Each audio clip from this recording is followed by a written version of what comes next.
ਦਰਸ਼ਕੋ break ਤੋਂ ਬਾਅਦ ਤੁਹਾਡਾ ਸਭ ਦਾ ਨਿੱਘਾ ਸਵਾਗਤ ਹੈ। ਅੱਜ ਦੇ ਅਹਿਮ ਇਸ਼ੂਜ਼ ਤੋਂ ਬਾਅਦ ਹੁਣ ਆਪਾਂ ਗੱਲਬਾਤ ਕਰਾਂਗੇ ਗੁਰਬਾਣੀ ਵਿਚਾਰਾਂ ਗੁਰਮਤ ਵਿਚਾਰਾਂ ਦੀਆਂ। ਡਾਕਟਰ ਸਾਹਿਬ ਕੋਲੋਂ ਸੁਣਦੇ ਹਾਂ ਜੀ। ਡਾਕਟਰ ਸਾਹਿਬ ਜੀ ਕੀ ਕਹਿਣਾ ਚਾਹੋਗੇ? ਦੇਖੋ, ਸੋਮਵਾਰ ਦੇ ਪ੍ਰੋਗਰਾਮ 'ਚ ਅਸੀਂ ਬਹੁਤ ਵੱਡੇ ਸਿੱਖ ਸਕਾਲਰ ਜਿਨ੍ਹਾਂ ਨੇ ਗੁਰੂ ਗ੍ਰੰਥ ਸਾਹਿਬ ਜੀ ਦੀ ਪਹਿਲੀ ਬੀਟ ਜਿਹੜੀ ਕਿ 1604 ਦੇ ਵਿੱਚ ਮੁਕੰਮਲ ਹੋਈ ਉਸ ਦੇ ਉਹ ਲਿਖਾਰੀ ਸਨ ਜੀ। ਉਹਨਾਂ ਦੀਆਂ ਲਿਖਤਾਂ ਉਹ ਕਵਿਤ ਸਵਈਏ ਹੋਣ, ਭਾਈ ਗੁਰਦਾਸ ਜੀ ਦੀਆਂ ਵਾਰਾਂ ਸਾਡੇ ਕੀਰਤਨ ਦਾ ਵੀ ਜਿਹੜਾ ਉਹ ਹਿੱਸਾ ਹੁੰਦੀਆਂ ਨੇ। ਔਰ ਗੁਰਮਤ ਦੀ ਸਮਝ ਦੇ ਲਈ ਗੁਰਬਾਣੀ ਆਪਣੇ ਆਪ 'ਚ ਖਜ਼ਾਨਾ ਹੈ, ਮੁਕੰਮਲ ਹੈ, ਪਰ ਇਹਦੇ 'ਚ ਕੋਈ ਸ਼ੱਕ ਨਹੀਂ ਹੈ ਕਿ ਕਈ ਵਾਰ ਕਿਸੇ ਨੁਕਤੇ ਨੂੰ ਆਮ ਜ਼ਬਾਨ ਦੇ ਵਿੱਚ ਸਮਝਣ ਦੇ ਲਈ ਜਿਵੇਂ ਭਾਈ ਗੁਰਦਾਸ ਜੀ ਨੇ ਜਿਸ ਕਿਸਮ ਦੇ ਅਲੰਕਾਰ ਇਸਤੇਮਾਲ ਕੀਤੇ ਨੇ, ਜਿਵੇਂ ਉਹਨਾਂ ਨੇ ਇੱਕ ਸ਼ਰਧਾ ਭਰਪੂਰ ਸਿੱਖ ਵਾਂਗ ਸਾਰੀ ਜ਼ਿੰਦਗੀ ਗੁਰੂ ਦੇ ਚਰਨਾਂ 'ਚ ਬਿਤਾਈ, ਭੇਟ ਕੀਤੀ, ਔਰ ਉਹ ਇੱਕ ਐਪੀਟੋਮ ਆਫ ਵਿਜ਼ਡਮ ਨੇ, ਸਿਆਣਪ ਦਾ ਝਰਨਾ ਨੇ, ਚਸ਼ਮਾ ਨੇ। ਔਰ ਅੱਜ ਦਾ ਉਹਨਾਂ ਦਾ ਜਿਹੜਾ ਕਵਿਤ ਬ੍ਰਿਜ ਭਾਸ਼ਾ 'ਚ ਹੈ, ਜਿਹੜਾ ਕਿ ਗੰਗਾ ਜਮਨਾ ਤਹਿਜ਼ੀਬ ਦੇ ਉਸ ਪੀਰੀਅਡ ਦੀ ਲਿਟਰਰੀ ਲੈਂਗੁਏਜ ਸੀ। 258 ਨੰਬਰ ਇਹ ਸਵਈਆ ਕਵਿਤ ਹੈ ਔਰ ਕੁੱਲ 675 ਕਵਿਤ ਨੇ। ਉਹਦੇ 'ਚ ਭਾਈ ਸਾਹਿਬ ਨੇ ਫਰਮਾਇਆ, ਜੈਸੇ ਕਾਚੋ ਪਾਰੋ ਮਹਾ ਬਿਖਮ ਖਾਇਓ ਨਾ ਜਾਏ, ਮਾਰੇ नेह कलंक होए कलंकन मिटावे, तैसे मन शब्द विचार मार होमै मेट, पर उपकारी होए विकारन घटावे, साध संग अदम असाध होए, मिलत चूना ज्यों तंबोल रस रंग प्रगटावे, तैसे ही चंचल चित भ्रमत चतुर कुंठ, चरण कमल सुख संपट समावे। ਭਾਈ ਗੁਰਦਾਸ ਜੀ ਨੇ ਸਤ ਸੰਗਤ ਦੀ ਅਹਿਮੀਅਤ ਕਿ ਕਿਵੇਂ ਰੱਬ ਨੂੰ ਪਿਆਰ ਕਰਨ ਵਾਲਿਆਂ ਦੀ ਸੰਗਤ 'ਚ ਬਹਿਣਾ, ਜਿੱਥੇ ਇੱਕ ਰੱਬ ਦੀ ਜਦੋਂ ਅਸੀਂ ਸਤ ਸੰਗਤ ਐਸੀ ਜਾਣੀ ਹੈ ਜਿੱਥੇ ਇੱਕੋ ਨਾਮ ਵਖਾਣੀ, ਜਿੱਥੇ ਸਿਰਫ ਤੇ ਸਿਰਫ ਰੱਬ ਦੀ ਮੁਹੱਬਤ ਦੀ ਗੱਲ ਹੁੰਦੀ ਹੈ, ਰੱਬ ਨਾਲ ਮਿਲਣ ਦੀ ਗੱਲ ਹੁੰਦੀ ਹੈ, ਉਹ ਸਤ ਸੰਗਤ ਹੈ। ਔਰ ਮਾੜੀ ਸੰਗਤ ਜਾਂ ਜਿਹਨੂੰ ਅਸੀਂ ਕੁਸੰਗਤ ਕੱਕਾ ਲਾ ਦਈਏ ਤੇ ਮਾੜਾ ਹੋ ਜਾਂਦਾ ਹੈ, ਸਪੁੱਤਰ ਹੈ, ਚੰਗਾ ਤੇ ਕਪੁੱਤਰ ਬਣ ਜਾਂਦਾ ਹੈ। ਸੋ ਇਸੇ ਤਰ੍ਹਾਂ ਸੰਗਤ ਦਾ ਆਪੋਜ਼ਿਟ ਕੁਸੰਗਤ ਹੈ, ਜਿਹੜੇ ਉੱਥੇ ਬੈਠਦੇ ਨੇ ਚੰਗੇ ਭਲੇ ਵੀ ਜਿਹੜੇ ਉਹਨਾਂ ਦੇ ਦਿਮਾਗ ਪੁੱਠੇ ਹੋ ਜਾਂਦੇ ਨੇ। ਔਰ ਇਸ 'ਚ ਭਾਈ ਸਾਹਿਬ ਨੇ ਸਭ ਤੋਂ ਇੱਕ ਜਿਹੜੀ ਅਹਿਮ ਉਦਾਹਰਣ ਦਿੱਤੀ, ਪਾਰਾ।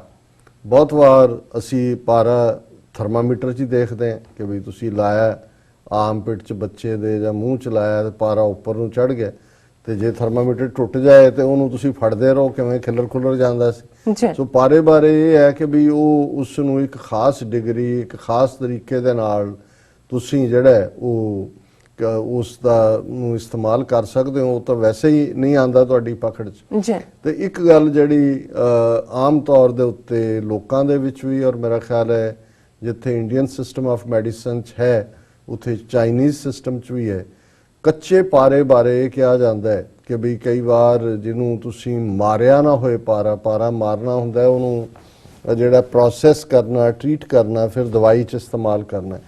ਤੇ ਕੱਚਾ ਪਾਰਾ ਅਕਸਰ ਐਜ਼ ਏ ਪੁਆਇਜ਼ਨ ਕਿਸੇ ਨੂੰ ਜਦੋਂ ਜੇਲ੍ਹ ਦੇ ਵਿੱਚ ਰੱਖਿਆ ਜਾਂਦਾ ਸੀ ਤੇ ਉਹਦੀ ਖੁਰਾਕ 'ਚ ਥੋੜਾ ਕੱਚਾ ਪਾਰਾ ਮਿਲਾ ਕੇ ਦਿੱਤਾ ਜਾਂਦਾ ਸੀ, ਔਰ ਉਹਦੀ ਇਵੈਂਚੁਅਲੀ ਕੁਛ ਨਾ ਕੁਛ ਉਹਨੂੰ ਰੋਗ ਲੱਗ ਜਾਂਦਾ ਸੀ, ਮੌਤ ਹੋ ਜਾਂਦੀ।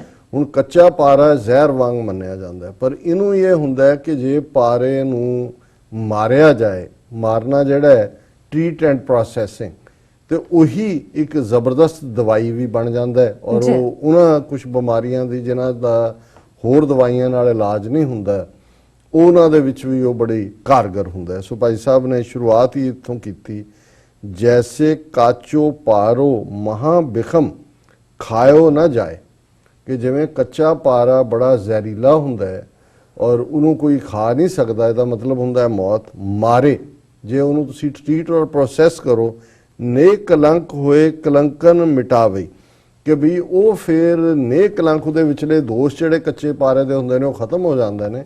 ਔਰ ਉਸ ਦਵਾਈ ਦੇ ਵਿੱਚ ਉਹ ਐਜ਼ ਏ ਟ੍ਰੀਟਮੈਂਟ ਕਿੰਨੀਆਂ ਬਿਮਾਰੀਆਂ ਦਾ ਇਲਾਜ ਕਰਦਾ ਹੈ, ਬੰਦੇ ਨੂੰ ਅਰੋਗ ਕਰਦਾ ਹੈ।